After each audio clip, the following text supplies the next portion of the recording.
சேனைகளின் கர்த்தர் பரிசுத்தர் பரிசுத்தர் பரிசுத்தர். இன்றைய நாளுக்கான வேத வசனம்.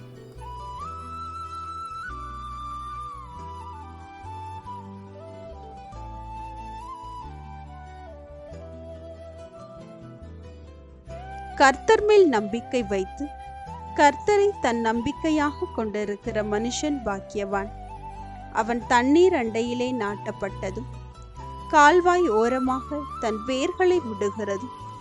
உஷ்ணம் வருகிறதை காணாமல் இலை பச்சையாயிருக்கிறதும் மழை தாழ்ச்சியான வருஷத்திலும் வருத்தமின்றி தப்பாமல் கனி கொடுக்கிறதுமான மரத்தை போலிருப்பான்.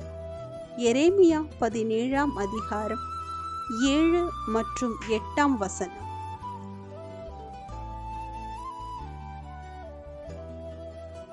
But blessed is the man who trusts in the Lord, whose confidence is in him.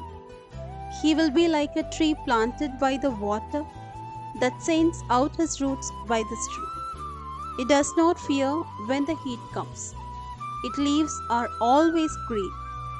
It has no worries in a year of drought and never fails to bear fruit. Jeremiah chapter 17, 7 and 8 verses.